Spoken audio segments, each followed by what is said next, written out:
ढोलकपुर नाम के गांव में टिल्लू नाम का चोर रहता था। तभी उसे एक दिन एक सेठ का घर दिखता है। तभी टिल्लू सेठ के घर के अंदर चला जाता है। टिल्लू सेठ के घर से सारा सोना चांदी के जेवर लेकर भागता है। तभी टिल्लू सेठ के घर से बाहर जाने लगता है। तभी दो गांव वाले टिल्लू को देख लेते हैं। अरे वो देखो, चोर भाग रहा है बबलू सेठ के वहाँ पर, चोरी कर जल्दी से उसे पकड़ो। तभी वो दोनों गांव वाले टिल्लू के पीछे भागते हैं। तभी टिल्लू जंगल की तरफ भाग जाता है। टिल्लू सारे सोने जवाहरात को झाड़ियों में छुपा देता है। तभी टिल्लू को एक बड़ा घर दिखता है। वो घर दूसरे गांव के सरपंच का था। सरपंच अपनी पत्नी से परेशान था। सरपंच की पत्नी मीना काफी भोले किस्म की थी। तभी टिल्लू सरपंच के घर के पास चला जाता है। अरे बहना, मेरे को बहुत तेज की प्यास लग रही है, मेरे को क्या एक गिलास पानी मिल सकता है?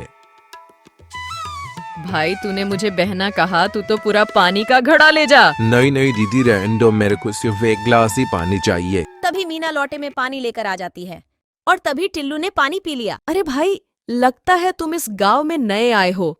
तुम चाहो तो मेरे घर पर रह सकते हो। क्यों नहीं बहना, तुम इतना के रही हो तो रुक जाता हूँ। तभी वो दोनों घर के अंदर चले जाते हैं। तभी सरपंच घर के अंदर आता है।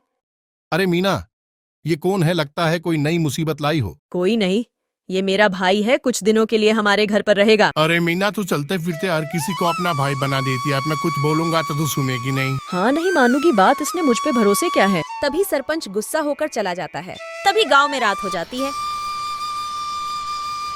सेठ और मीना दोनों सो रहे थे। टिल्लू दूसरे कमरे में नीचे जमीन पर सो रहा था।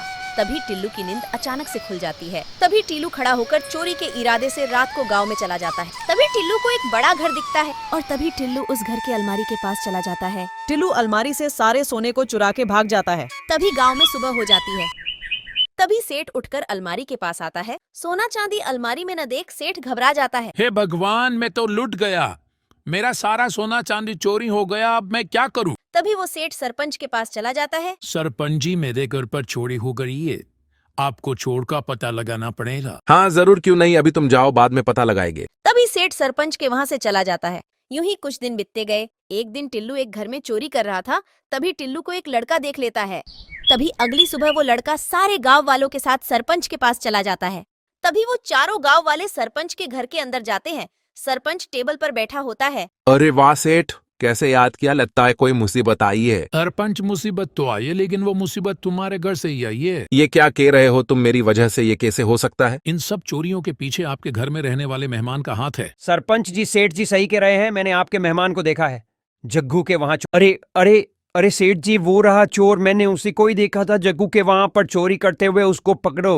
तभी टिल्लू डर के वहाँ से भाग जाता है। तभी वो चारों गांव वाले टिल्लू के पीछे भागते हैं। चारों गांव वाले मिलकर टिल्लू को पकड़ लेते हैं। तभी वहाँ पर पुलिस वाला आ जाता है। अच्छा हुआ साहब आप आ गए, ले जाओ इस चोर को, पूरे गांव को परेशान करके रखा है। बेटा बहुत हो गई मौज मस्ती, चलो अब ससुराल। तभी पुलिस वाला टिल्लू को पकड़कर ले जाता है। मेरी वजह से जो आपको तकलीफ हुई है उसके लिए मैं आपसे हाथ जोड़कर माफी मांगता हूँ और मैं आपसे वादा करता हूँ कि मैं आपका का सारा धन वापस लौटा दूंगा।